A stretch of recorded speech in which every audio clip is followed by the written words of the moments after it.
नमस्कार, मैं अभिषेक कुमार आप सभी का स्वागत करता हूं फोकस स्टडी विद अभी में। लेक्चर नंबर 4 भारत की भूगोल, जिसमें हम लोग आज हम पूरा का पूरा रिवर सिस्टम खत्म कर रहे होंगे, जिसमें साउथ इंडियन रिवर की अगर हम लोग बात कर ले तो जो हमारा बचा हुआ था, हमने देखिए सबसे पहले कैसे सिस्टमेटिक वे में चीज़ें खत्म की है। सबसे पहले मैं नदी की ही बात कर लूँ। एक सेकंड, मुझे 2 मिनट का टाइम दीजिएगा आप। कुछ चीज़ें बात करते हुए क्या क्या चीज़ें हमने पढ़ी है, कैसे सिस्टमेटिक वे से आपको नोट्स दिया गया है। पेड कोर्स के जितने स्टूडेंट हैं केवल नोट्स उनको ही मिला है, और जो कंसेप्ट थी यहाँ पे मैंने डाल रखा है।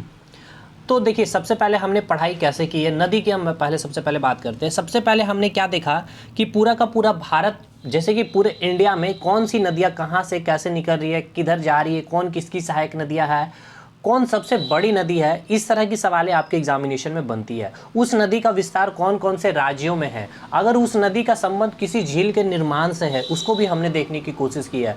उनमें से कौन सी नदी जो है डेल्टा का निर्माण करेगी, कौन सी नदी एस्चुरी का निर्माण करेगी, ये आज आप साउथ इंडियन रिवर में देखोगे। तो ये चीज़ें हमने पढ़ने की कोशिश की है और काफ़ी सिस्टमेटिक वे से हमने पूरी कोशिश की है कि इसे हम समझे भी। तो देखिए भारत की अगर हम लोग बात कर लेते हैं, एक मतलब 30 से 40 सेकंड का टाइम दीजिएगा, मैं भारत की मैप बना लूँ एक बार। तो यहाँ पे चीज़ें आपको और भी क्रिस्टल क्लियर, पूरी की पूरी पानी की तरह आपको सारी चीज़ें क्लियर हो जाएगी यहाँ पे, ठीक है। ये भारत की मैप हो जाएगी, और थोड़ा सा आपका मैप शायद थोड़ा सा भी ख़राब बन सकता है क्योंकि ये मोबाइल में थोड़ा सा बनाना टिपिकल हो जाता है। हालांकि भारत की मैप हम सभी को आनी चाहिए, बहुत अच्छी से इसे बनाना भी चाहिए। तो नीचे वाला पोर्शन जो दक्षिण भाग देख रहे हैं, ये वाला पोर्शन थोड़ा सा ख़राब बना है। लेकिन हमने पढ़ा कैसे कैसे, सबसे पहले हमने यहाँ पे देखा मानसरोवर झील, यहीं से हमने दो नदी तंत्र को पढ़ने की कोशिश की थी। एक नदी तंत्र जो था आपका सिंधु नदी, अब इसकी पूरी सहायक नदियाँ हमने देखा झेलम, चिनाब, रावी, व्यास, सतलज। फिर ये आके पाकिस्तान में मिठनकोट में जो आपकी चिनाब नदी, जो आपके यहाँ से सीप किला से निकलती है, जो भारत पार की नदी है, जो हिमाचल प्रदेश की दर्रा है, सीप किला दर्रा, यहाँ से आके निकल के डायरेक्ट वो सिंधु नदी से मिलती थी। इसी प्रकार हमने फिर से कोशिश की यहाँ पे ब्रह्मपुत्र नदी के बारे पढ़ने में। ब्रह्मपुत्र नदी जो है आपके मानसरोवर झील से निकलती है। उसके बाद ये जिस तरह का भारत में एंट्री करती है, नमचा बरवा पर्वत से होते हुए, यांग्याप दर्रा होते हुए, फिर वो आती है, इसकी दो सहायक नदियाँ बनती है, दिबांग, उसके बाद दोहित, उसके बाद इसके नाम जो है वो क्या पड़ती है, ब्रह्मपुत्र भारत में, फिर वो असम होकर के इन करती है। पूरी की पूरी चीज़ें हमने सिस्टम देखी है। फिर यहाँ से आपने देखा कि यहाँ से तीस्ता नदी आई आपकी, फिर आपने मानस नदी का सिस्टम भी देखा। पूरा का पूरा सहायक नदी हमने यहाँ पर देखने की कोशिश की। ये हो गया हमारा सिंधु नदी और ये हो गया हमारा ब्रह्मपुत्र नदी। उसके बाद हमने क्या देखा, पूरा का पूरा मैदानी भाग में आपने देखा एक नदी सिस्टम, जो भारत की सबसे लंबी नदी, अगर हम बात कर ले 2525, ठीक है, 2525 मीटर इसकी लेंथ है, गंगा नदी रिवर सिस्टम का। हो सकता है 1-2 मीटर आगे पीछे आपको किताबें मिल जाए, एग्जैक्ट आपको हो सकता है 25-26 कहीं मिल जाएगी, 25-27, क्योंकि ये फैक्ट वाली चीज़ है। तो आप डोंट वरी, 2525 आप याद रखिएगा, ऑप्शन में आपको मिल जाएगा। गंगा नदी को हमने पूरा देखा, उसकी सहायक नदियाँ भी देखा, उसकी उत्तरी सहायक नदियाँ भी देखने की कोशिश की। दक्षिणी सहायक नदियाँ में भी हमने यमुना देखा, यमुना की सहायक नदियाँ में हमने आया तो चंबल, बेतवा, केन देखा। फिर नीचे में हमने देखा सोन नदी जो गंगा की सहायक नदी बन रही थी। अब इसी दौरान अब हम लोग क्या देखने के प्रयास करेंगे, अब हम लोग जो है एक और प्रयास करेंगे। अब जो हमारा सिस्टम बचा हुआ था, साउथ इंडियन रिवर की बात कर ले तो साउथ इंडियन रिवर यानी कि जो हमारा दक्षिणी वाला भाग सेक्टर जो बच रहा, ठीक है, ये जो दक्षिणी वाला पोर्शन जो हमारा बच गया है, ठीक है, ये नदियाँ यहाँ पे जो जो नदियाँ हैं आपकी, यानी कि विंध्या पर्वत, सॉरी, नर्मदा से लेकर के, नर्मदा नदी हो गया आपका, अरावली पर्वत श्रेणी में इधर कुछ नदियाँ हैं, ये हम लोग पढ़ने की कोशिश करेंगे सबसे पहले। तो आज की क्लास हम लोग स्टार्ट करते हैं। चीज़ें समझने की कोशिश कीजिएगा। आप एक बार अगर समझ गए, जैसे मैं चीज़ें बताने का, बिल्कुल परेशान नहीं होना है कि क्या मतलब अभी मुझे समझ में नहीं आ रही है, या ये नहीं हो रही है, वो नहीं आ रही है, आपको पूरी चीज़ें समझ में आ जाएगी। अच्छा, और मैं बातें कर लूँ, इसी प्रकार हमने माउंटेन को भी ख़त्म करने का कोशिश किया था। माउंटेन को हमने क्या देखा, पूरे उत्तर भारत के माउंटेन को देखने की कोशिश की, जिसमें हमने ट्रांस हिमालय को ख़त्म किया। ट्रांस हिमालय को ख़त्म करने के बाद उसके देखिए, जो पेड स्टूडेंट है ना, जो लेट से ज्वाइन किए, उनके लिए मैं ये सारी चीज़ें बता दे रहा हूँ, और हो सकते हैं कुछ न्यू स्टूडेंट भी आएंगे, तो उनके लिए भी ये चीज़ें जाननी जरूरी है। तो थोड़ा पैसेंस रखिएगा, मैं चीज़ें बिल्कुल आपको सिस्टमेटिक वे में जो जो चीज़ें कराए वो मैं बता दूँ। ट्रांस हिमालय के बाद हमने पूरा हिमालय सिस्टम को देखा। ट्रांस में भी हमने देखा काराकोरम, लद्दाख, उसके बाद जास्कर श्रेणी, उसकी ऊंची ऊंची चोटियां देखी, जैसे कि काराकोरम में हमने देखा केटू को, गॉडविन ऑस्टिन, यानी कि 8611 मीटर जिसकी हाइट है। उसके बाद हमने आया तो देखा काराकोरम के बाद लद्दाख, लद्दाख की सबसे ऊंची सबसे राकापोसी जो उसकी ऊंची चोटी थी उसको देखा। उसके बाद जास्कर श्रेणी आया तो वहां पे उसकी ऊंची चोटी माउंट कॉमेट को हमने देखा। ठीक, ये 3 श्रेणी हमने जैसे कवर की। उसके बाद हम लोग जो है हिमालय की श्रेणी की बात की, जो आगे पूर्व से पश्चिम तक विश्व की सबसे लंबी नदी है, ठीक है, सबसे लंबी पर्वत श्रृंखला, लंबी पर्वत श्रृंखला है, जिसकी अगर हम बात कर ले, हमने हिमालय को फिर से 3 सेक्शन में, 3 सेक्टर में डिवाइड किया। एक तो आपका था बृहद हिमालय, एक मध्य हिमालय और एक आपका था बाह्य हिमालय, यानी कि शिवालिक हिमालय भी आप इसे कहते हैं। बृहद हिमालय को आप हिमाद्री भी कहते हो, ये आपका मिडिल हिमालय होगा। उसी प्रकार बृहद हिमालय यानी कि हिमाद्री जो बिल्कुल बर्फ से ढका हुआ है, इसका हमने देखा एक्सटेंशन यानी कि विस्तार देखा कि जम्मू कश्मीर के नंगा पर्वत से होते हुए ये किस प्रकार भारत के अरुणाचल प्रदेश नमचा बरुआ तक विस्तार है इसकी। और फिर हमने क्या देखा, उसकी ऊंची ऊंची चोटियां की हमने बात की। जैसे कि अगर हम बात कर ले उसकी ऊंची चोटियां, नंगा पर्वत देखा, नंगा पर्वत के बाद हमने देखा क्या, धौलावीरा देखा, ठीक है। उसके बाद हमने क्या देखा, उसके बाद नंदा देवी देखा, उस धौलाधार हमने नेपाल में देखा, फिर अन्नपूर्णा देखा, फिर माउंट एवरेस्ट देखा, फिर हमने क्या देखा, मकालू देखा, फिर हमने क्या देखा, कंचनजंगा जो सिक्किम, यानी कि भारत में अगर हिमालय की सबसे ऊंची चोटी की बात की गई थी तो कंचनजंगा थी, जो 8586-87 मीटर, कुछ आपको एग्जाम में किताबें में मिल जाएगी, ठीक है। इसके बाद हम लोग आए मध्य हिमालय में। मध्य हिमालय में हमने क्या देखा, मध्य हिमालय में भी फिर हमने उसकी ऊंची चोटियों की बात की, पीर पंजाल की बात की, धौलाधार की हमने बात की। उसके बाद पूरा जो आपका महाराजा वाला जो आपके नेपाल में जो है, ठीक है, नेपाल में जो महाराजा श्रेणी है उसको हमने देखने की कोशिश की। अब इसके बाद हमने बाह्य में आए। बाह्य में हमने क्या देखा कि वो पूरा का पूरा घाटी वाला सेक्टर है। वहाँ पे कई सारे आपको जैसे कि दून, द्वार, हरिद्वार, इस तरह के आपको कई सारे घास के मैदान भी देखने को मिली थी। तो यहाँ से हमने ये चीज़ें ख़त्म की और उसके बाद हम लोग कहाँ आए, ये सारे सेक्टर को ख़त्म करने के बाद हम लोग फिर पूर्वी सेक्टर में आए, जहाँ पे आपका नमचा बड़वा से होते हुए Patkai boom hills, Naga hills, फिर आपके मणिपुर नागालैंड के बाद मणिपुर हमने आया, उसको वहाँ पे ख़त्म करते हुए गारो खासी जयंतिया भी फिर हमने देखी, ठीक है। ये पूरा सेक्टर इधर हमने खत्म किया। फिर हम बीच में मध्य भारत की अगर हम लोग बात कर ले, वहाँ है तो अरावली को हमने देखा, अरावली हमने देखा, फिर से विंध्या पर्वत श्रेणी को देखा, फिर सतपुरा को देखा, फिर महादेव को देखा। उसके बाद फिर हमने क्या देखा, मैकाल देखा। अब इसमें भी हमने विंध्या पर्वत की सबसे ऊंची चोटी की बात की, सद्भावना शिखर, सतपुरा की सबसे ऊंची चोटी की फिर हमने बात की, फिर महादेव की सबसे ऊंची चोटी की बात की, और फिर हमने अंतिम अमरकंटक की मैकाल की ऊंची चोटी अमरकंटक की बात की, यहाँ पे महादेव की धूपगढ़ की ऊंची चोटी बात की, और इसी बीच हमने देखा नर्मदा नदी को बहते हुए भी विंध्य और आपके सतपुरा के बीच में। और ठीक सतपुरा के दक्षिण में आपका जो था ताप्ती नदी बहती हुई हमें दिखाई पड़ी। तो नर्मदा ताप्ती आज हम लोग कवर करेंगे, डोंट वरी। फिर हमने आप क्या देखा कि फिर साउथ इंडिया की बात की है हम लोग। साउथ इंडिया में पूरा का पूरा पर्वत सिस्टम को देखा, जिसे हमने भाग को डिवाइड किया था। एक भाग हमारा था पश्चिमी घाट, एक था हमारा पूर्वी घाट, जिसकी ऊंचाई इसकी काफ़ी ज़्यादा थी। और ये जो आपकी कटी छटी हुई थी, क्यों कटी छटी हुई थी आपको रीज़न भी बताया था, आपके एग्जाम में भी पूछा गया हुआ था वो सवाल। फिर यहाँ पर आपने देखा नीलगिरी पर्वत थी, जो आपको पश्चिमी घाट और पूर्वी घाट को जोड़ रही थी। फिर हमने क्या देखा, पश्चिमी घाट की ऊंची चोटी देखा कुदेरमुख। फिर उसी प्रकार हमने पूर्वी घाट की सबसे ऊंची चोटी को हमने देखा। पूर्वी घाट की ऊंची चोटी की बात कर ले तो विशाखापट्टनम चोटी, ठीक है, अरमाकोंडा करके नाम है इस चोटी का। उसके बाद फिर इसकी और एक ऊंची चोटी आपके महेंद्रगिरी उड़ीसा, काफ़ी फेमस एग्जामिनेशन में पूछा जाने वाला सवाल, क्योंकि एक्चुअली एग्जाम में यही ऑप्शन भी वो लोग देते हैं। उसके बाद पश्चिम घाट में हमने देखा कुदेरमुख देखा, सबसे ऊंची चोटी कर्नाटक में कलसुबाई, फिर हमने देखा महाराष्ट्र में। फिर हमने देखा कि इन दोनों को जोड़ने वाला जो पर्वत था नीलगिरी पर्वत था, जिसकी सबसे ऊंची चोटी कौन थी, तो दोदा बेटा था, और ये दक्षिण भारत की दूसरी सबसे ऊंची थी। फिर नीचे हमने आया तो एक और देखा हमने अन्नामलाई श्रेणी। अन्नामलाई श्रेणी जो आपका विस्तार आपने पूरा देखा तमिलनाडु और केरल वाला सिस्टम में था। और नीलगिरी पर्वत से आपसे पूछा जाता है कि इसकी ऊंची चोटी का नाम, इसका विस्तार यानी कि केरल, तमिलनाडु और आपके कर्नाटक वाला सेक्टर में आपको देखने को मिलता। अन्नामलाई श्रेणी की ऊंची चोटी अनाईमुदी देखा, जिसको जो आपकी क्या है दक्षिण भारत की सबसे ऊंची चोटी है। और ये आपका इतना पेड क्वेश्चन है, दक्षिण भारत की सबसे ऊंची चोटी अनाईमुदी है और इसका विस्तार आपको केरल और तमिलनाडु में देखने को मिलता है। उसके बाद फिर आपने देखा पालनी श्रेणी को देखा, जो तमिलनाडु में इसका विस्तार था। और एकदम नीचे जब आप जब नीचे आए तो कार्डमम हिल्स यानी कि इलायची हिल, यानी दक्षिण भारत की सबसे दक्षिणतम पर्वत का नाम आपसे पूछा जाता तो कार्डमम हिल्स बोलते हैं। तो आपने देखा कि भारत की सबसे ऊंची चोटी पे देखा, विश्व की सबसे ऊंची चोटी देखा, भारत में सबसे ऊंची चोटी देखा, दक्षिण भारत की ऊंची चोटी देखा, भारत की सबसे दक्षिणतम बिंदु में स्थित पर्वत को देखा। उसी प्रकार हमने नदी सिस्टम में भी पूरा कौन सी लंबी छोटी वगैरह जितनी भी दक्षिण में बहने वाली है, पश्चिम भारत में गिरने वाली, पूर्वी साइड में गिरने वाली पूर्वी तटीय नदी, ये सारे सिस्टमेटिक वे से कवर करते हुए फिर हमारा बहुत बड़ा इंपॉर्टेंट सेक्शन कंप्लीट होता है और हम लोग फिर पठार में आए। पूरे पठार सेक्टर को कवर किया, दक्कन पठार हो, मालवा का पठार हो, बुंदेलखंड का पठार हो, चाहे आपका कर्नाटक का पठार हो, तेलंगाना का पठार हो, छोटा नागपुर का पठार हो, शिलोंग का पठार हो, पूरा देखते हुए फिर हमने दर्रे की बात की। पूरा का दर्रा हमने स्टेट वाइज डिवाइड किया। उसके बाद हमने देखा नदी घाटी परियोजना को, पूरे के पूरे झील की बात की, लेगुन झील का कंसेप्ट दिया था, क्रेटर झील का कंसेप्ट दिया था। पूरा ये चीज़ हमारे पेड कोर्स वालों के लिए था। अब इतना मैं इसलिए बताया क्योंकि जिन्होंने पेड कोर्स ज्वाइन किया है उनको थोड़ा सा बेनिफिट होना चाहिए, ताकि उनको भी समझ में आना चाहिए क्या क्या चीज़ें हुई थी। तो भाई उन्होंने पेड किया इसलिए मुझे यहाँ पे इतना टाइम देना पड़ा था। अब हम बात करेंगे साउथ इंडियन रिवर सिस्टम की। मुझे दिक्कतें नहीं है कि मुझे व्यू ना मिले, लेकिन जिन्होंने पेड किया है वो एटलीस्ट देखेंगे, कम से कम उनका चीज़ें क्लियर होना चाहिए।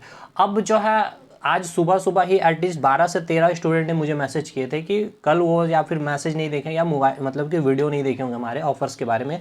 तो भाई देख लीजिए, आप लोगों ने इतना रिक्वेस्ट किया इसलिए मैं 2 दिन का ऑफर और मैं आपको दे रहा हूँ। अगर आप ज्वाइन करना चाहते हैं कंटेंट नोट्स के लिए, जो मैंने इतने फैक्ट आपको बताए, वो तो और भी फैक्ट है उसमें बहुत सारी चीज़ें। फिर मैंने लोकेशन बात की थी, भारत की लोकेशन कहाँ है, सबसे उत्तरी बिंदु कौन सी, दक्षिणी बिंदु कौन सी है, पूर्वी बिंदु कौन सी है, पश्चिमी बिंदु कौन सी है, पूरे की पूरी चीज़ें बात हमने की है। तो अगर आप में से कोई भी इंटरेस्टेड स्टूडेंट है जो चाहते हैं तो इस नंबर पर मैसेज कर सकते हैं हमें 7909004902। देखिए अब आप लोगों ने इतना मैसेज किया इसलिए मैं 2 दिन के लिए और मैं आपको दे रहा हूँ, क्योंकि कई सारे स्टूडेंट सही बात है कि वीडियो ही लेट से देख रहे हैं। तो 7909004902 पर आप हमें मैसेज करके व्हाट्सअप में केवल लिखिए ज्वाइन इंडियन ज्योग्राफी। मैं पूरा डिटेल आपको भेज दूंगा फिर कैसे क्या चीज़ आपको करनी है, ठीक है। 79094902 पे व्हाट्सअप कर सकते हैं। अब हम बात करते हैं मुद्दे की और भी। देखिए मुद्दे की ही बात हमने की है, पूरा का पूरा रिवीजन आपका एक तरह से करा दिया अगर रिकॉल किया होगा या फिर आपने पढ़ाई की होगी तो, ठीक है। साउथ इंडियन रिवर सिस्टम में हम पूरा पार्ट वाइज पार्ट पढ़ने की कोशिश करेंगे। सबसे पहले साउथ इंडियन रिवर सिस्टम को मेरे जो पढ़ने का तरीका है वो मैं 2 भाग में बांटता हूँ। ये आपका पूरा साउथ इंडिया आपको दिख रहा है, ठीक है। इसमें हमने क्या देखा है कि 2 तरह की नदियाँ होती है। एक तो नदियाँ ऐसी होती है, सबसे पहले मैं आपको ये बता दूं, इधर जो सागर है इसे हम कहते हैं अरब सागर, और इधर जो है आपकी बंगाल की खाड़ी, और नीचे वाला सेक्टर आपको हिंद महासागर। तो आपको हिंद महासागर का काम नहीं पड़ेगा इसलिए आप इसे स्किप कर सकते हैं। तो आपने देखा ये आपका अरब सागर, ये है बंगाल की खाड़ी। और साउथ इंडियन रिवर को हम पढ़ने के लिए हम लोग क्या करते हैं, इसे 2 भाग में डिवाइड करते हैं। हम देखते हैं कि कुछ ऐसी नदियां हैं जो आपकी अरब सागर में आकर के गिरती है, और कुछ ऐसी नदियां हैं जो आपकी बंगाल की खाड़ी में आकर के गिरती है। तो सबसे पहले हम लोग कवर करेंगे कि अरब सागर में गिरने वाली नदियाँ, यानी कि पश्चिमी घाट, यानी कि पश्चिम दिशा की ओर बहने वाली नदियाँ। उसके बाद हम लोग पूर्वी दिशा में बहने वाली नदियाँ देखेंगे। उसके बाद उसकी सहायक नदियाँ देखेंगे। उसके बाद उससे रिलेटेड कुछ इंपॉर्टेंट फैक्ट होंगे, कुछ झील का निर्माण कर रही होगी, कौन उसमें से डेल्टा का निर्माण कर रही होगी, कौन सा एस्चुरी का निर्माण कर रही होगी, और उनमें से फिर कौन सबसे लंबी नदी है, किसे दक्षिण गंगा कहा जाता है। बहुत तरह की चीज़ें आपको यहाँ पर फिर से मिलेगी। अब हम बात कर ले आपसे कुछ चीज़ें कि एक सबसे पहला इंपॉर्टेंट पॉइंट मैं बात कर लूँ डेल्टा। देखिए और एस्चुरी होता क्या, इधर से एक कोई नदी आई, मैं देख ले रहा हूँ आपकी एक नदी यहाँ से आ रही थी। अब यहाँ पर आपका ये एक तट है और इधर आपका पूरा सागर फैला हुआ, ठीक है। अब ये नदी आई यहाँ से तट से टकराने के बाद इसका जो आप फैलाव देखें, इस तरह से ये फैलती हुई गिर रही है। यानी कि आप यहाँ पे, मैं कलर चेंज कर दूँ ताकि ये चीज़ें और भी अच्छे से समझ में आपको आ जाए एक बार, तो फिर आपको काफ़ी चीज़ें आसान लगने लगेगी। ये देखें, ये हमने क्या कि ये नदी जो आई इस तरह से गिरती है, पूरे मतलब इस तरह से फैलती हुई ये सागर पे आकर गिरती है। तो आपने देख क्या रहे हैं कि ये एक त्रिभुज का निर्माण कर रहा है, और ये त्रिभुज को ही हम लोग क्या बोलते हैं, डेल्टा कहते हैं, ठीक है। इसे हम क्या नाम देते हैं, डेल्टा, ठीक है। इसे हम क्या नाम देते हैं, डेल्टा। और एक नदी आई आपकी इस तरह से, आपकी एक नदी आई और यहाँ से तट से टकराते हुए सीधा ऐसे आकर के ये सागर में आकर के गिर गई। तो ये जो आप देख रहे होंगे कोई डेल्टा का निर्माण फॉर्मेशन नहीं हुआ, यही क्या होती है, एस्चुरी, हम इसे नाम देते हैं, एस्चुरी नाम देते हैं। तो डेल्टा और एस्चुरी क्या है, आई थिंक आपको ये चीज़ें समझ में आ गई होगी। तो आप में से अब यहाँ पे आपको देखने को मिल रहा होगा, तो सबसे पहले आपको यहाँ पे समझना क्या है, समझना ये है कि आपको सबसे पहले डायरेक्शन को देखना होगा। ये चीज़ ध्यान रखिएगा, ये देख रही ये देखिए, ये डायरेक्शन आपको मैं दिखाया हूँ, ये चीज़ को आपको समझना बहुत ही इंपॉर्टेंट है, अदरवाइज़ थोड़ी सी दिक्कतें फिर आएगी। अब हम बात करते हैं, केवल और केवल आपको ध्यान देना है, ध्यान से सुनना है, सारी की सारी फैक्ट नोट्स में पड़ी हुई है, आपको इसके लिए परेशान नहीं हो रहा, आपको लिखना कुछ भी नहीं है, बस एक बार आप समझ लो। यहाँ पे आप देख रहे हो, एक ये नदी है, एक ये नदी है, एक ये नदी है, और एक ये नदी, और एक ये नदी, मतलब टोटल 5 नदियाँ हमने देखी, जो आपको क्या है, ये आपके अरब सागर में, यानी कि पश्चिमी, ठीक है, पश्चिमी घाट बोल सकते हो या अरब सागर बोल सकते हो, जहाँ पर आके गिरी। तो सबसे पहले हम ये 5 नदियाँ कवर करेंगे, जिसमें से आपने देखा ये ब्लैक कलर का जो आप देख रहे हो, ये क्या है, आपकी अरावली पर्वत श्रेणी है। अरावली पर्वत श्रेणी की भी सब कितनी इंपॉर्टेंट फैक्ट है अब एग्जामिनेशन में, मैं फिर से एक बार रिकॉल कर दूं, अरावली पर्वत श्रेणी का विस्तार आपसे पूछा जाएगा। अब इसका विस्तार कहाँ कहाँ पर, देखिए सबसे ज़्यादा विस्तार इसका, देखिए गुजरात में भी है थोड़ा सा, सबसे ज़्यादा आपको राजस्थान में मिलेगा, और थोड़ा सा पार्ट में दिल्ली में है। और दिल्ली पूछा जाता है कौन से पर्वत के पास स्थित है, तो अरावली पर्वत श्रेणी। और यहाँ से पूछा जाता है कि इसी में अरावली पर्वत श्रेणी की सबसे ऊंची चोटी तो गुरु शिखर, और माउंट आबू भी यहीं पर है, राजस्थान में है। पूछा जाएगा कहाँ पर है, दिलवाला का जैन टेम्पल भी कहाँ पर, तो यहीं पर है, और कहाँ, राजस्थान में जैन मंदिर है दिलवाला का। ये भी पूछा जाता है कि कौन से धर्म से संबंधित है, तो जैनों का ये मंदिर है। यहीं पर एक और ऊंची चोटी है, इस प्रकार से, ये आपका हो गया गुरु शिखर, एक हो गया माउंट आबू। यहीं पर इस चोटी है जो है, इसका नाम है रायसीना हिल्स, और इसके ऊपर इसमें ही आपके जो है राष्ट्रपति भवन, ठीक है, यहीं पर स्थित है। क्लियर। तो यहीं से आपकी एक नदी निकलती है, इस नदी का नाम है लूनी नदी। ये नदी जो आपको देखने को मिल रहा है, ये नदी है लूनी नदी। यहीं पर आपका अजमेर है, यहीं पर अरावली, ये आपका क्या हो गया, अरावली है, ठीक है ना, अरावली है, ये आपका क्या हो गया, अरावली। एक मिनट मेरे भाई, फिगर भी थोड़ा सा देख लूँ, हाँ, ये आपके हो गई अरावली पर्वत, और यहीं से आपके अरावली पर्वत निकलती है। ये आपकी कौन सी नदी है, लूनी नदी है। और लूनी नदी ऐसी नदी है जो आपके अरब सागर में आकर के गिरती नहीं है, ये भारत में ही क्या हो जाती है, लुप्त हो जाती है। मतलब कि ये एक तरह से बोल सकते हो कि गुम हो जाती है, भुला सी जाती है, यानी कि ये भूमिगत हो जाती है, भूमि के अंदर ये नदी बहती हुई फिर गायब हो जाती है, भारत से ये फिर लुप्त हो जाती है। तो पूछा जाएगा, ऐसी 2 नदियाँ हैं, आपको याद रखना, एक तो आपकी लूनी नदी है, और एक आपका सरस्वती नदी है, जिसे घग्गर नदी भी हम कहते हैं। आपको ऑप्शन में कभी कभी मिलेगा घग्गर नदी। ये सप्त सिंधु वाला जो क्षेत्र है, पंजाब एरिया जो एरिया है, वहाँ पे जो है आप में से पूछा जाएगा उसकी कौन सी नदी है जो भूमिगत हो जाती है या फिर भारत में ही लुप्त हो जाती है, तो सरस्वती नदी यानी कि घग्गर नदी जो है वो भारत में ही लुप्त हो जाती है। तो ये 2 नदियाँ सबसे खासियत यही है इसकी। तो ये निकलती कहाँ से आपसे पूछा जाएगा, ये लूनी नदी है। लूनी नदी, अब आपको यहाँ पे मैंने कोई नदी का नाम नहीं देखने को मिल रहा होगा, चलिए मैं आपको और भी अच्छे से एक चीज़ में आपको अपने लेके चलता हूँ यहाँ पर, जहाँ पर और भी आपको चीज़ें क्लियर होगी। चलिए आइए, मैं आपको जो बोला था कि हमने 2 भाग में बांटा है, तो 2 भाग में यही हमने बांटा है कि इस फिगर में आपको केवल और केवल देखने को मिलेगा पश्चिमी घाट में, यानी कि अरब सागर में गिरने वाली नदियाँ। देखिए, केवल और केवल अरब सागर में गिरने वाली नदियाँ। हम यहाँ पे क्या बात किए कि ये अरावली पर्वत है, यहाँ से लूनी नदी निकली, और यहीं पर ये जो है आपकी कच्छ की खाड़ी है, आपका जो है कच्छ की खाड़ी है, ये खंबात की खाड़ी है, ये अरब सागर है। अब यहाँ से आपको पूछा जाता है कि ये तट, ये जो आपकी कच्छ की खाड़ी का ये जो तट, इसे क्या नाम बोला जाता है। ये वाला जो तट देख रहे हैं इसे हम सौराष्ट्र बोलते हैं। ये क्या है, काकरापाड़ा तट हो गया, ठीक है, ये सौराष्ट्र तट हो गया। ठीक, यहाँ से दमन और दीव है, दमन और दीव से जस्ट नीचे अगर हम लोग आएंगे यहाँ से आपके गोवा तक, इसको क्या बोलते हैं, कोंकण तट बोलते हैं। गोवा से लेकर यहाँ मंगलोर कर्नाटक, इसको क्या बोलते हैं, कन्नड़ तट। और ये आपका क्या हो गया, मालाबार तट हो गया, यानी कि पूरा का पूरा केरल वाला सेक्टर। तो ये सब बहुत इंपॉर्टेंट क्वेश्चन है, तो ये सब हमने नोट में पहले करवा रखे हैं। तो जितने पेड स्टूडेंट न्यू हैं आप सभी ध्यान से सुनिएगा, ताकि आपका यहाँ से रिविजन भी होते चला जाए।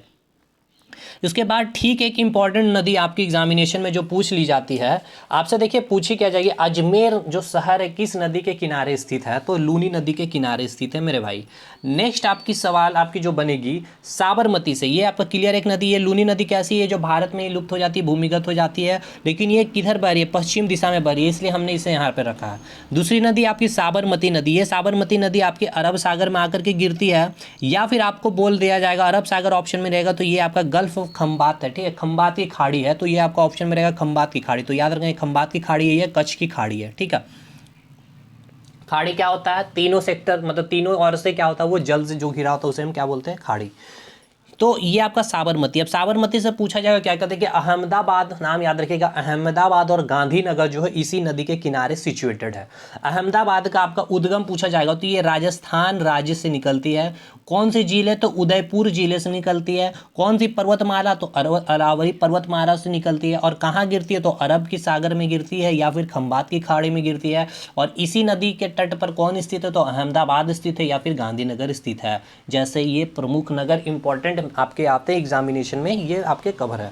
उसी प्रकार हमने गंगा में भी पूरा कवर किया है, ब्रह्मपुत्र में भी कवर किया, कौन सी नदी किसके किनारे है, सिंधु में भी हमने कवर कर दिया। और इस प्रकार साउथ इंडिया को कवर करते हुए आपको ये टॉपिक भी कवर हो जाएगी।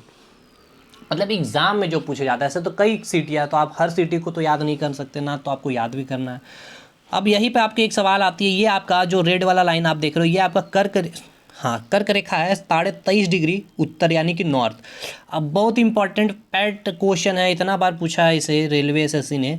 कौन सी नदी है जो कर्क रेखा को 2 बार काटती है? देखिए, एक बार यहाँ पे काटी है और एक बार यहाँ पे काटी। तो इस फिगर को मैं थोड़ा सा जूम कर दूँ, ये नदी यहाँ से निकली है, माही नदी इसका नाम है। आप देखिए कर्क रेखा को एक बार यहाँ पे काटी है और एक बार यहाँ। तो माही नदी जो है, पूछा जाए कौन सी नदी है, ये आपके अरब सागर में या गल्फ ऑफ खंबात में गिरेगी। ये को पूछा जाएगा ये मेनली से पूछा जाएगा कौन सी नदी है जो कर्क रेखा को 2 बार काटती है, तो माही नदी काटती है। ठीक है, अब हम बात करते हैं आगे। इसके बाद हम जैसे नीचे आते हैं तो यहाँ पर आपने क्या देखा है, आपने देखा था कि यहाँ पे विंध्य पर्वत श्रेणी था जो यही डिवाइड करता भारत के, ये उधर ऊपर वाला पार्ट उत्तर और नीचे वाला पार्ट क्या हो जाएगा, दक्षिण। विंध्य पर्वत के बाद आपने देखा था यहाँ पे आपका जो है सतपुरा। ठीक है, यहाँ पे आपने देखा था सतपुरा, और इसी के बीच में एक नदी बहती है जिसका नाम क्या है, नर्मदा नदी। नर्मदा नदी कहाँ से निकलती है, ये आपका पूछा गया सवाल। ये अमरकंटक, देखिए यहीं पर मैंने आपको बताया था क्या, मैकाल पर्वत है। नर्मदा नदी के बारे में थोड़ी सी फैक्ट सुन लीजिए, और बाकी फैक्ट तो आपको मैं नोट्स में दे दूंगा। अमरकंटक, यहाँ पे आपका मैकाल पर्वत है। मैकाल पर्वत मैंने अभी जो बताया था, रिकॉल जो कराते हैं, यहीं पर अमरकंटक की चोटी है, यहीं से जो है आपकी नर्मदा नदी निकलती है। नर्मदा नदी जो निकलती है ये कहाँ गिरती है, तो अरब सागर में गिरती है। सबसे इंपॉर्टेंट क्वेश्चन। उसके बाद आपसे पूछा जाएगा ये किधर गिरती है, तो पश्चिम की ओर प्रभावित होने वाली नदी है। और याद रखिएगा, पश्चिम की ओर प्रभावित होने वाली ये सबसे लंबी नदी, यानी कि इन जितने भी पश्चिम यानी कि अरब सागर में गिरने वाली नदी है, इनमें से सबसे लंबी नदी कौन सी है, तो नर्मदा नदी है। देखिए, अगर क्वेश्चन टफ अगर करना होगा तो इस तरह से वो टफ कर सकता है। उसके बाद अरब सागर में जाकर गिरती है। उसके बाद ये मैकाल पर्वत से निकलती है, अमरकंटक चोटी से निकलती है। और इसका जो उद्गम स्थल पूछ लिया जाएगा तो अमरकंटक से भी अगर ये थोड़ा परेशान करेगा तो यहीं पर आपका मध्य प्रदेश में एक जिला है, अनूपपुर जिला, यहीं से ये निकलती है। ठीक है, और इसकी एक सहायक नदी है तवा नदी, पूछा जाएगा। तवा परियोजना भी है जहाँ पर बांध बनाया गया है, ये भी आपको इंपॉर्टेंट सवाल है। तो पूछा जाता है कि तवा किसकी सहायक नदी, तो नर्मदा। और आपसे ऐसे ही पूछ लेगा कि नर्मदा की सहायक नदी का नाम बताइए भैया जी, तो वो क्या नाम हो जाएगा, तवा नाम हो जाएगा। और सबसे ज़्यादा इसका विस्तार कौन से राज्य में नर्मदा का आपसे पूछा जाएगा, तो मध्य प्रदेश में सबसे ज़्यादा ये प्रभावित होती है। उसके बाद ये फिर थोड़ा सा पार्ट बिल्कुल महाराष्ट्र में घुसती है, और उसके बाद गुजरात होकर के ये निकल जाती है आपके अरब सागर में। पूरा का पूरा फैक्ट आपको यहाँ पे क्लियर। ठीक इसी प्रकार इसके जस्ट सतपुरा रेंज के नीचे यहीं पे आपकी एक नदी बहती है। तो देखिए पूछता है कैसे कि ताप्ती नदी प्रभावित होती है किस पर्वत के दक्षिण में, तो यहीं पर सतपुरा पर्वत है। तो सतपुरा पर्वत के दक्षिण में नर्मदा आपको जो है विंध्य पर्वत श्रेणी और सतपुरा के मध्य से प्रभावित होती है, निकलने वाली नदी है। तो ताप्ती नदी पश्चिम की ओर प्रभावित होती है। ये कहाँ से निकलती है, तो याद रखिएगा आपका एक बैतुल जीरा है। एक मिनट मेरे भाई, चलिए यहीं पर आपका जो है एक मध्य प्रदेश की हम बात कर ले। आपका जो ताप्ती नदी है, एमपी में एक जिला है मुलतई में एक जिला, कौन से जिला का नाम रखना है, बैतुल जिला। यहीं से आपकी ताप्ती नदी निकलती है और ये पश्चिम की दिशा में बहती हुई अरब सागर में गिर जाती है। और याद रखिएगा ये नर्मदा नदी और ये ताप्ती नदी एकमात्र ऐसी नदी है जो डेल्टा का निर्माण नहीं करती है सागर से मिलने के बाद भी। बहुत very very very very very important question. ठीक है मेरे भाई, और ये जो आपका यहीं पर सतपुरा श्रेणी है, तो ये आप बोल सकते हैं अगर पर्वत का नाम पूछेगा तो सतपुरा नाम दे दोगे, या अमरकंटक नाम दे दोगे, या फिर मैकाल चोटी नाम दे दोगे। और सूरत ताप्ती नदी के किनारे स्थित है, ये भी आपको याद रखना है। पूछा जाएगा सूरत किस नदी के किनारे स्थित है, तो ताप्ती नदी के किनारे स्थित है मेरे भाई। और उसके बाद अगर आपसे पूछ लिया जाए कि इसका ये कौन कौन से मतलब कि राज्यों से प्रभावित होती है, तो आपको सबसे पहले देख लोगे MP है, उसके बाद महाराष्ट्र है, उसके बाद क्या आपका गुजरात है। ये तीनों राज्यों से होकर के निकलती है। तो ये पूरा का पूरा आपने देख लिया पश्चिम वाला सेक्टर। इससे बाहर आपके सवाल कुछ और इंपॉर्टेंट फैक्ट है जो मैंने नहीं बताया, वो नोट्स में रखे हुए मेरे भाई। अब हम बात करेंगे पूर्वी दिशा में नदी बहन, यानी कि इधर जितनी है गिरने वाली नदियाँ, ये भी काफ़ी ज़्यादा इंपॉर्टेंट और थोड़ा सा टफ भी हो जाता है क्योंकि इतनी सारी नदियाँ हैं यहाँ पे। तो इसे भी हम समझेंगे, बिल्कुल अच्छे से समझेंगे, टफ तो कुछ भी नहीं लगेगा आपको एट द एंड। ये हमारा है पश्चिमी घाट और ये हमारा क्या है पूर्वी घाट, आप सभी को पता होगा, आपने अगर पहले की लेक्चर देखी है तो। देखिए यहाँ पे आपको कौन कौन सी नदियाँ पहले याद रखना, एक तो नदी है महानदी, गोदावरी, कृष्णा, कावेरी, उसके बाद पेरियार नदी, और दक्षिण में सबसे दक्षिण, भारत के सबसे दक्षिण में बहने वाली नदी है वेगई नदी। और यहीं पे इतना बार पूछा ये रेलवे, मतलब 5 बार ग्रुप डी में मैं बोल रहा हूँ 5 बार इसने पूछा है कि मदुरई जो आपका है, मदुरई शहर जो है किस नदी के किनारे स्थित, तो वेगई नदी। और वेगई नदी से एक और इंपॉर्टेंट क्वेश्चन बन जाता है कि भारत के सबसे दक्षिणतम में बहने वाली नदी कौन सी, तो वेगई नदी है। क्लियर है मेरे भाई। और वेगई नदी और एक इंपॉर्टेंट फैक्ट है, वो आपको कहाँ मिलेगा, नोट्स में मिलेगा। चलिए तो हम बात कर लें आपके, और यहाँ पे महानदी, महानदी से सिंपल है, कुछ भी नहीं सवाल आपके इंपॉर्टेंट बनेंगे। महानदी किधर गिरती है, तो पूर्वी, भारत के पूर्वी साइड में बहने वाली ये नदी है। और कहाँ गिरेगी, तो ये आपका बंगाल की खाड़ी है। बस इतना आपको यहाँ पे, इतना ही आपको बस इस पॉइंट से यहाँ से आपके सवाल बनेंगे तो बनेंगे ऑलमोस्ट, और यहाँ से आपके कुछ भी सवाल नहीं बनेंगे, ठीक है। नेक्स्ट आपका इंपॉर्टेंट नदी आता है गोदावरी नदी, very very very very important नदी। और भारत के अगर हिंदू धर्म की बात कर ले तो ये काफ़ी ज़्यादा पवित्र नदी भी होती है गोदावरी नदी भी। जिस प्रकार आपकी शिप्रा नदी है, यमुना, गंगा नदी है, ये सारी चीज़ें नदी है, उसी प्रकार दक्षिण में भी अगर हम बात करें तो आपकी जो गोदावरी नदी है, पूछा जाएगा कि दक्षिण भारत में उस नदी का नाम बताइए जो हिंदू धर्म के, अगर हिंदू धर्म के वर्णित में जो नदियां हैं, पवित्र नदियां हैं, उनमें से वो कौन सी नदियां, तो गोदावरी आपकी एक पवित्र, हिंदू धर्म में एक पवित्र नदी माना जाता है। क्यों, आपको भी पता है क्यों, क्योंकि यहाँ पे आपको सब पता है क्या, कुंभ का मेला भी लगता है, ठीक है।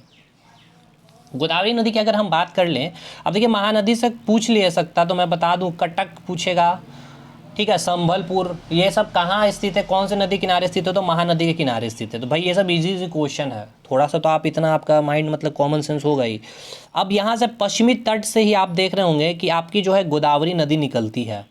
कहाँ से निकल रही है, तो ये गोदावरी नदी पश्चिमी तट से निकल रही है, गोदावरी नदी, वेरी वेरी वेरी इंपॉर्टेंट, ठीक है। उसके बाद ये दक्षिण भारत की सबसे लंबी नदी है, पहली बात, पहला पॉइंट ये, इसकी लंबाई भी आपको याद रखना 1465 किलोमीटर, पूछा गया है ये सवाल। और ये पश्चिमी घाट में कहाँ से निकलती है, तो नासिक से निकलती है, त्र्यंबक पठार से ये निकलती है, और ये पूर्वी घाट तक प्रभावित होती है, ठीक है। और कहाँ कहाँ ये जा रही है, महाराष्ट्र से निकल रही है मेरे भाई, तो ठीक ये तेलंगाना में आएगी, तेलंगाना से फिर थोड़ा सा पार्ट में छत्तीसगढ़ में भी ये जाती है, उसके बाद आंध्र प्रदेश होती है, और यहीं पे आपका एक केंद्र शासित प्रदेश, यूनियन टेरिटरी है जो आपका पौंडीचेरी है, और वहाँ से होते हुए बंगाल की खाड़ी में धीरे से निकल जाती है। अब हम इसके बात करेंगे इसकी इंपॉर्टेंट नदियाँ, सहायक नदियाँ के बारे में, ठीक है ना। इसकी सहायक नदियाँ है, एक तो आपकी है वेनगंगा नदी, very very very very very very important question, Wainganga नदी। उसके बाद आपका मंजीरा नदी, वेनगंगा नदी और मंजीरा नदी, पूछा जाएगा किसकी सहायक नदी है, या गोदावरी की सहायक नदी का नाम बताए, तो वेन नदी और मंजीरा नदी, वेरी वेरी इंपॉर्टेंट। नेक्स्ट अभी यहाँ से आप देख रहे हैं, ये भी पश्चिमी घाट से निकलने वाली नदी है, ये कौन सी नदी है, कृष्णा नदी है। यहाँ से भी आपके सवाल बनते हैं एग्जामिनेशन में, मैं आपको बता दूं और क्या क्या सवाल बनेंगे। और एक बात और ये याद है कि गोदावरी से पूछा जाएगा कि इसकी बाईं सहायक नदी है, तो आप इधर जा रहे हो तो आपका दायां ये हो गया आपका बायां, तो बाईं सहायक नदी होगा वेनगंगा, और दाईं सहायक नदी कौन सी हो गई, तो मंजीरा नदी हो गई। अब यहीं से ये नदी आप देख रहे हो, यहाँ से आपको देखने को मिल रहा है कि कृष्णा नदी है। कृष्णा नदी कहाँ गिर रही है, बंगाल की खाड़ी में गिर रही है। और इसकी सहायक नदी आप अगर देखने की कोशिश करेंगे तो मैं कृष्णा नदी के बारे में थोड़ी सी बातें और आपको शेयर कर दूँ आपके एग्जामिनेशन के लिए पॉइंट ऑफ व्यू से। अब इतना डिटेल आपके एग्जामिनेशन में नहीं आएंगे, बीपीएससी वगैरह में आएंगे। तो पश्चिमी घाट में कहाँ से निकलती है, तो महाबलेश्वर से निकलती है, ठीक है, महाबलेश्वर से निकलती है। और इसकी एक सहायक नदियाँ है, दाईं ओर से इसकी सहायक नदियाँ तुंगभद्रा नदी, तुंगभद्रा नदी, very very very very very important. उसके बाद इसकी एक और सहायक नदी है भीमा नदी, इसकी एक और सहायक नदी है मूसी नदी, ठीक है। तुंगभद्रा, मूसी और भीमा, इसकी 3 सहायक नदियां हैं। और नर्मदा बोल रहा हूँ, कृष्णा नदी का विस्तार आपसे पूछ लेगा, तो आप देख रहे हो क्या कहाँ कहाँ का, कर्नाटक में है, तेलंगाना और आंध्र प्रदेश में है, ठीक है। प्रभावित होते हुए ये बंगाल की खाड़ी में गिर जाती है। क्लियर है मेरे भाई। और अगर हम बात कर ले नर्मदा नदी से, एक चीज़ और याद रखिएगा, मुझे याद आ गया अभी, कि आपसे पूछा जाएगा जबलपुर सिचुएटेड कौन सी नदी के किनारे स्थित है, तो याद रखिएगा नर्मदा नदी के किनारे ही आपका जबलपुर स्थित है, ठीक है। और यहाँ पे दो जलप्रपात भी इंपॉर्टेंट है, याद रखिएगा नर्मदा नदी पे ही, एक तो भेड़ाघाट जलप्रपात और एक धुआंधार जलप्रपात नर्मदा नदी पर ही स्थित है। पूरा फैक्ट ही मैं आपको आज बता दिया हूँ यहाँ पे। चलिए खैर ये सारे नोट्स आपको भी मिल जाएंगे, डोंट वरी। और जो इंटरेस्टेड स्टूडेंट है आप हमें मैसेज करके ज्वाइन कीजिए जल्दी से। इस नंबर पर मैसेज कर सकते हैं 7909004902 पर, ठीक है। ठीक इसी प्रकार है हमारी बात अब आगे बढ़ती है। तो हमने देख लिया यहाँ पे इसकी सहायक नदियाँ तीनों। ठीक नीचे एक और आपकी नदी आ रही होती है कावेरी नदी, लेकिन एक और अच्छा पॉइंट आपका यहाँ पे बन जाता है कि गोदावरी और कृष्णा नदी, ये दोनों नदी मिल करके डेल्टा का निर्माण करती है। इस प्रकार से डेल्टा बनाते हुए भारत में बंगाल की खाड़ी में गिरती है। और ये भारत की दूसरी सबसे बड़ी, ये दो नदियाँ जो है ऐसी जो मिलकर डेल्टा बनाती है, भारत का दूसरा सबसे बड़ा डेल्टा बनाती है। पहला कौन था? गंगा और ब्रह्मपुत्र जो सुंदरवन डेल्टा के नाम से बनाती है, ये वो विश्व की सबसे बड़ी, भारत की दूसरी सबसे बड़ी डेल्टा ये है आपकी गोदावरी और Krishna. Very very very important. और एक बड़ा ही प्यारा सा क्वेश्चन, आंध्र प्रदेश, ये वाला जो सेक्शन आप देख रहे हैं आंध्र प्रदेश वाला सेक्शन है, यहीं पे आपका एक झील है कोलेरू झील। अब ये मैं आपको नोट्स में लिखा हुआ, इतना इंपॉर्टेंट क्वेश्चन है रेलवे एसएससी का, स्टेट वाले अगर जो एग्ज़ाम देंगे, मतलब मैं नहीं बताऊंगा। चलिए इसको थोड़ा सीक्रेट रखते हैं पेड कोर्स वालों के लिए। आगे है भाई नोट्स है वो फैक्ट है, आपको वहाँ पर पढ़ना है। कोलेरू झील जो है यहीं पर आपका, यहाँ पर इस दो नदियों, कुछ नदियों से रिलेटेड सवाल आपके बनते हैं, वो आपसे पूछा जाता है। तो यहाँ से क्लियर है मेरे भाई। अब हम बात करेंगे, हाँ इसके बाद हमारे कावेरी के ऊपर में। कावेरी की अगर हम लोग बात कर लें तो कावेरी से कुछ भी खास चीज़ें नहीं। इसकी सहायक नदी आपको याद रखना है, एक हेमवती और एक अमरावती। इसकी बाईं से हेमवती है और दाईं से अमरावती है। और ये तमिलनाडु शहर आपके कावेरी नदी के किनारे स्थित है। विजयवाड़ा शहर कौन से नदी किनारे स्थित है? तो कृष्णा नदी के किनारे स्थित है, ठीक है। इधर मेरा क्लियर है मेरे भाई। और मेनली ये कहाँ पे? तो कर्नाटक तमिलनाडु से में आपका विस्तार इसका देखने को आपको मिलेगा। और वेगई आपसे पूछा जाएगा वेगई नदी के बारे, तो आपको वेगई से इतना ही बताना है कि तमिलनाडु में प्रभावित होने वाली ये नदी है, भारत की सबसे दक्षिण में बहने वाली नदी है। और कहाँ? मदुरै शहर कौन जो है वेगई नदी के किनारे स्थित है, ठीक है। आगे अगर हम बात करते हैं तो आपकी एक और नदी है, यहाँ पे हम पेरियार नदी को भी देख रही है, मेनली केरल में प्रभावित होने वाली नदी है। और यहीं पे आपको एक और परियोजना है, very very very very very important परियोजना, पेरियार परियोजना। और पेरियार नदी पर केरल में स्थित है। और ये कहाँ गिरती है? तो याद रखिएगा ये आपके अरब सागर में गिरती है, ठीक है। ये याद रखिएगा आप एक चीज़। इस पर एक पेरियार नदी पे एक आपका पेरियार नदी घाटी परियोजना भी बना हुआ है। ये भी पूछा जाता है किस कौन से राज्य से संबंधित है, तो ये केरल से संबंधित है।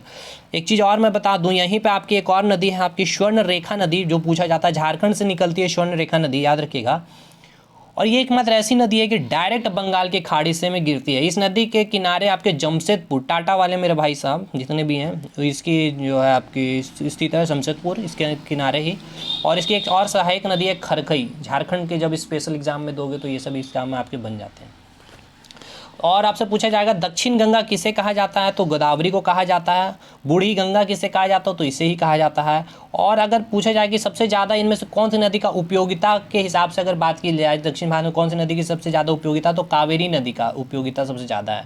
और ये थोड़ा सा डिस्प्यूट भी है आपके कर्नाटक और आपका जो तमिलनाडु वाला जो राज्य है, इन दोनों के बीच में थोड़ा सा डिस्प्यूट भी, क्योंकि यहाँ पे कर्नाटक में कई सारे बांध बना दिए गए हैं। बांध बनाने से क्या हो जाता है, मैंने बताया था कि पूरा पानी स्टोर हो जाता है, जिससे जो पानी का बहाव होता है वो कम हो जाता है, दूसरे राज्य में जो जा रही है वो वहाँ पे थोड़ा सा कम हो जाता है। इसलिए थोड़ा सा डिस्प्यूट है, ये भी विवादित है ये नदी थोड़ा सा। तो पूछ लिया जाता है कि इन दो राज्यों के बीच में ये विवादित है। तो आई डोंट थिंक सो कि कुछ चीज़ें बची है, कुछ फैक्ट मैंने नहीं बोला है जान करके कि थोड़ा सा पेड कोर्स वाले तक ही ये चीज़ें रह सके। तो ये पूरा साउथ इंडियन रिवर था, आई होप ख़त्म हो गया होगा। अच्छा चीज़ें और मुझे बतानी थी, हाँ बतानी ये थी कि जो आपका परिवहन वाला सेक्टर के बारे में कुछ बात कर लूँ यहीं पर मेरे भाई, समझा देता हूँ, आपकी चीज़ें और भी आसान हो जाएगी। देखिए रेलवे से मुख्य रेल परिवहन, यानी परिवहन तो आपको बहुत सारे, एक तो जलमार्ग परिवहन है।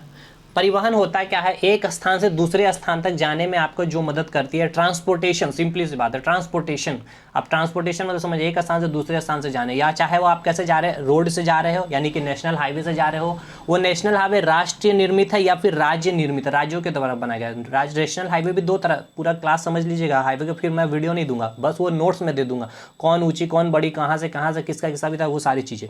तो नेशनल हाईवे एक तो आप स्थल से ट्रांसपोर्टेशन कर सकते हो, वो स्थल दो तरह से, एक नेशनल हाईवे होता है कि स्टेट राज्य हाईवे होगा, यानी कि राज्यों के द्वारा निर्मित वो हाईवे होगा।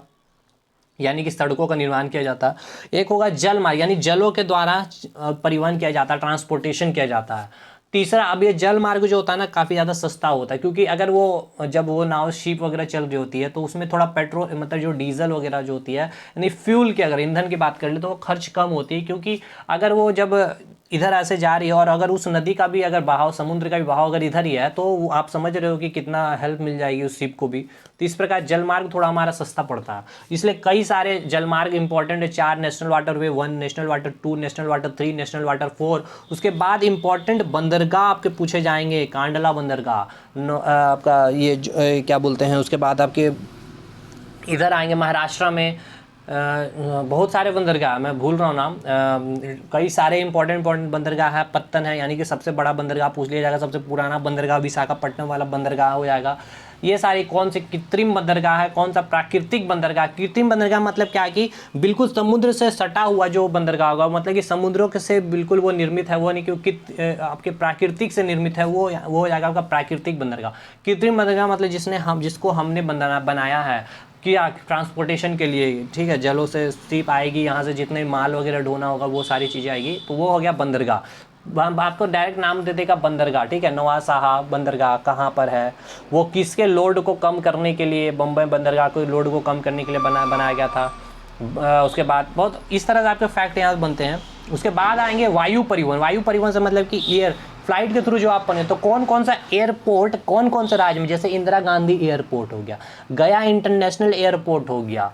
उसके बाद अगर हम बात करेंगे भुवनेश्वर में, उसके बाद आप आइएगा चेन्नई में, उसी प्रकार आप जाइएगा महाराष्ट्र में, कर्नाटक में, कहाँ कहाँ से कौन कौन से एयरपोर्ट है आपके नाम देने के, वो आपको याद करना पड़ेगा। अब ये इंपॉर्टेंट चीज़ है कि रेलवे परिवहन और रेल का एग्जामिनेशन दे रहे हो तो भाई यहाँ से तो एक फिक्स है कि इसके हेड क्वार्टर्स आपको पूछे जाएंगे। तो टोटल 18 जोन है, 18 जोन के आपको हेड क्वार्टर याद करने पड़ेंगे। तो देख लीजिए, सबसे पहले मैं यहाँ पर समझा दे रहा हूँ। ये आप सभी को पता है क्या होता है, ये आपका इस तरह से, ये आपका क्या होता है नॉर्थ होता है, ये क्या होता है साउथ होता है, ये क्या होगा ईस्ट हो गया, ये क्या हो गया वेस्ट। तो ये हो गया नॉर्दर्न जोन, ठीक है, उत्तरी जोन, ये हो गया दक्षिणी जोन, ये हो गया पूर्वी जोन, ये हो गया पश्चिमी जोन। अब इसके एक हेड क्वार्टर होंगे, ठीक है, head quarter in the sense की उत्तरी जोन की जो मतलब ईस्टर्न जोन जो होगा उसकी जो हेड क्वार्टर होगी, वहाँ से पूरा कंट्रोल किया जाएगा। वहाँ पे जितने भी ट्रेन आ रही है जा रही है, ट्रेनों का आगमन जो भी हो रहा है, उसका पूरा कंट्रोल जो होगा वहाँ हेड क्वार्टर है। अगर आपका पोस्टिंग भी अगर ईस्टर्न जोन में हो रहा है तो आपको भी कुछ भी रिपोर्टिंग करना होगा, आपके ऊपर भी कोई भी चार्जेस होंगे तो आपको हेड क्वार्टर में आपको बुलाया जाएगा। सारी चीज़ें जो होती है हेड क्वार्टर में, आपको अब दिखना है कि आप कहाँ पर पोस्टेड होंगे, और आप पोस्टेड इन्हीं 18 जोन में कहीं ना कहीं होंगे, ठीक है। तो ये नॉर्थ और ईस्ट के बीच वाला सेक्शन को हम क्या नाम देते हैं, नॉर्थ ईस्टर्न जोन। तो इसका भी एक हेड क्वार्टर होगा, ठीक। उसी प्रकार नॉर्थ और वेस्ट के बीच एक आप जाओगे तो नॉर्थ वेस्ट, तो नॉर्थ वेस्ट का भी एक हेड क्वार्टर होगा, ठीक। वेस्ट और साउथ के बीच एक आपका साउथ वेस्ट, तो इसका भी एक हेड क्वार्टर होगा। साउथ और ईस्ट इसके भी बीच क्या है आपको साउथ ईस्ट, तो इसका भी एक हेड क्वार्टर हो गया। तो टोटल कितना हो गया हेड क्वार्टर, 1 2 3 4 5 6 7 8। क्लियर। अब हम बात करते हैं बीच में जो है, बिल्कुल इसको हम बोलते हैं मध्य रेलवे यानी कि सेंट्रल रेलवे। तो इसका हेड क्वार्टर कोई बता सकता है कहाँ पे है, तो महाराष्ट्र में, ठीक। इसी प्रकार पूर्वी उत्तरी रेलवे की अगर बात कर ले, इसकी हेड क्वार्टर कहाँ है, तो कलकत्ता। अब कलकत्ता में भी आपका एक प्लेस है, वो पूछा जाता है एग्जाम में, कलकत्ता नहीं मिलेगा, क्योंकि कलकत्ता ऐसे बोलेंगे तो 2-3 जगह का हेड क्वार्टर वो बन जाता है। ये चीज़ें आप याद रखिएगा। आते हैं और भी बातें। अब हम जैसे देख रहे हैं ये आपका सेंट्रल है और ये हो गया नॉर्थ, तो इसके बीच का पार्ट को क्या बोलेंगे, मध्य, यानी कि ये क्या हो जाएगा नॉर्थ सेंट्रल रेलवे। यानी क्या, क्योंकि देखिए किसके बीच में, नॉर्थ के बीच में है, यानी क्या है किसके बीच में, नॉर्थ के बीच में, तो नॉर्थ के बीच में है। मैं जूम कर दूं थोड़ा सा, ठीक है। ये सब तो क्लियर हो गया, इधर इधर आपके जो जो चीज़ें थे टर्म्स। अब हम लोग 8 कंप्लीट कर लिए हैं, अब हम लोग और 18 तक पहुँचेंगे, कैसे इसको ध्यान रखिएगा। 9 कंप्लीट किया, एक सेंट्रल रेलवे भी हमने कंप्लीट किया। सेंट्रल रेलवे से और नॉर्थ रेलवे, यहाँ पे आप करोगे ऐसे लाइन, तो ये क्या हो जाएगा नॉर्थ रेलवे और सेंट्रल रेलवे के बीच में, तो क्या नाम इसको दोगे, मध्य नाम दोगे। तो किसके मध्य में, नॉर्थ के मध्य में ना, ये भाई नॉर्थ के मध्य में है ये, तो नॉर्थ यानी उत्तरी मध्य रेलवे, नॉर्थ सेंट्रल रेलवे, तो इसकी भी अपनी क्या होगी, एक हेड क्वार्टर होगी, ठीक। उसी प्रकार वेस्ट की भी मध्य होगी ये वाला, तो वेस्ट सेंट्रल रेलवे, इसकी भी एक हेड क्वार्टर होगी, ठीक। उसी प्रकार साउथ में आएंगे तो साउथ सेंट्रल रेलवे बन जाएगा, इसकी भी एक मिडिल मध्य रेल होगा, इसकी भी एक पॉइंट बन जाएगी, यानी इसकी भी अपनी एक हेड क्वार्टर होगी, ठीक है। ठीक इसी प्रकार हम यहाँ पे आएंगे ईस्टर्न में, तो ईस्टर्न में भी एक मध्य होगा, इसका भी नाम देंगे ईस्ट सेंट्रल रेलवे, ये भी आपका क्या हो जाएगा, एक इसका अपना एक हेड क्वार्टर हो जाएगा। यानी 9 4 13 हमने कवर कर लिया। 13 के बाद एक और हम देखेंगे, ये आपका साउथ ईस्ट है। साउथ ईस्ट में अगर हम बात कर लें तो साउथ ईस्ट के मध्य भी एक आपको केवल देखना, अब इसके मध्य भी मत निकालने लगना, इसके भी मध्य मत निकालने लगना, इसके भी मध्य मत निकालने लगना, केवल साउथ ईस्ट में भी एक और जोन बना है। एक मिनट, सॉरी, हाँ, तो साउथ ईस्ट के मध्य में जो आपका सेंटर, उसको हम क्या देंगे, नाम देंगे साउथ ईस्ट सेंट्रल रेलवे, क्योंकि साउथ ईस्ट के मध्य में है। एक मध्य में देखिए, ये मध्य में किसका था, साउथ के मध्य, तो साउथ सेंट्रल रेलवे। ईस्ट के मध्य में था ये, तो ईस्ट सेंट्रल रेलवे। ये नॉर्थ के मध्य में था, तो नॉर्थ सेंट्रल रेलवे। ये वेस्ट के मध्य में था, तो वेस्ट सेंट्रल रेलवे। उसी प्रकार ये किसके मध्य में है, तो साउथ ईस्ट के मध्य में, तो south east central railway. South east मध्य में, इसलिए मैंने सेंटर लगा दिया, और रेलवे तो रेलवे होगा ये। तो इस प्रकार हमने टोटल 14 ईस्ट जोन अभी तक हमने कंप्लीट कर लिया, ठीक है मेरा भाई। अब बच गया 4 जोन। अब 4 जोन का हेड क्वार्टर आपको याद करना पड़ेगा, वो मैं अभी नहीं बताऊंगा, वो थोड़ा तो प्राइवेट रखना चाहिए पेड वाले लोग के लिए भी, मैं तो इतना याद करा दिया भाई। उसी प्रकार आपको जो है, जैसे कि मैं फिर भी बता देता हूँ, कोलकाता मेट्रो हो जाएगा, पूर्वोत्तर वाला जो है आपका नॉर्थ फ्रंटियर रेलवे बोलते हैं, पूर्वी कोस्टल रेल होता है, और एक जो नवीनतम जो न्यू बना 18वां जोन दक्षिण तटीय रेल, उसका हेड क्वार्टर आपसे पूछ लिया जाता है, बस इतना ही है। और इसके बाद आपके हम बात कर ले तो हाँ, इसके बाद अगर हम बात करना चाहें तो थोड़ी सी हम बातें कर लेते हैं आपकी हाईवे के ऊपर में। तो हाईवे की बात है यार, सिंपल सी बात है, अगर यहाँ मैप मिल जाए मुझे, कुछ नहीं यार, भारत की मैप बनाओ सिंपल सी यार, ये तो आपको याद करनी पड़ेगी, मैं फिर भी ये चीज़ें समझाने की कोशिश करता हूँ। चारों महानगर आपको देख लेना है, ठीक है। यहाँ पे दिल्ली हो जाएगा, यहाँ महाराष्ट्र है आपकी, यहाँ कलकत्ता, यहाँ चेन्नई, तो इसको इस तरह से मिलाइए, और ये आपका हाईवे ही आपका यहाँ से निर्माण हो जाएगी, ठीक है। इस तरह से इधर हाईवे जानी, तो आपको बस पूछा जाएगा ऐसे नॉर्मल सा सवाल, नेशनल हाईवे मैं नोट्स में लिख दिया, समझा भी दिया, फिगर्स, आपको चीज़ें बिल्कुल समझ में आ जाएगी। और रेलवे परिवहन से और भी आपके क्वेश्चन बनेंगे, जैसे कि सबसे पहले रेलवे कब चलाई गई थी, कौन सी पैसेंजर ट्रेन चलाई गई थी, कौन सी ट्रेन का नाम क्या था, कब चलाया गया था, कौन वाइसराय था, कौन से सबसे लंबी प्लेटफॉर्म है, भारत की सबसे लंबी प्लेटफॉर्म कौन सी है, कौन सा जोन सबसे बड़ा है, कौन से जोन का सबसे ज़्यादा, मतलब कौन जो है सबसे ज़्यादा हेड क्वार्टर है किस जोन का, कब रेलवे का राष्ट्रीयकरण किया गया था, मतलब कि जो पहले रेल का किसने बताया, अंग्रेजों ने बनाया था, लेकिन कब भारत सरकार के अंदर आ गया था। इस तरह के आपके सवाल बनते हैं मेरे भाई, बहुत तरह के फैक्ट हैं, इसको आप लोग स्टैटिक जीके का नाम देते हैं, बड़े बड़े चैनल पढ़ाए भी हैं स्टैटिक जीके में से, तो ये स्टैटिक जीके का पार्ट नहीं, ट्रांसपोर्टेशन का पार्ट है, याद कर लीजिए पहले। अब इसी प्रकार नेशनल हाईवे 1 पूछा जाएगा, तो नेशनल हाईवे में आपका अमृतसर से दिल्ली है, ठीक है। अमृतसर से दिल्ली में आप जाओगे तो यहाँ पे आपका अमृतसर है, यहीं से अमृतसर से दिल्ली, ये नेशनल हाईवे 1 हो जाएगा। ये आपका नेशनल हाईवे 2 हो जाएगा, दिल्ली से कलकत्ता, ठीक है। उसी प्रकार आप नेशनल हाईवे 3 आगरा से मुंबई, यहाँ पे आगरा से मुंबई आओगे तो ये आपका नेशनल हाईवे 3 हो जाएगा। तो मैंने नोट्स में बना दिए, फिगर ही बना रखे हैं, तो आपको वहाँ से चीज़ें क्लियर हो जाएगी। तो ट्रांसपोर्टेशन क्लियर। एक इंपॉर्टेंट चीज़ बच गया, खनिज मुझे आपको देना है नोट्स। चलिए ठीक है, तो ऑल दी बेस्ट। जो भी लोगों को अच्छा लगा वो वीडियो तो लाइक करिएगा। चलिए मिलते हैं नेक्स्ट वीडियो में, तब तक के लिए धन्यवाद।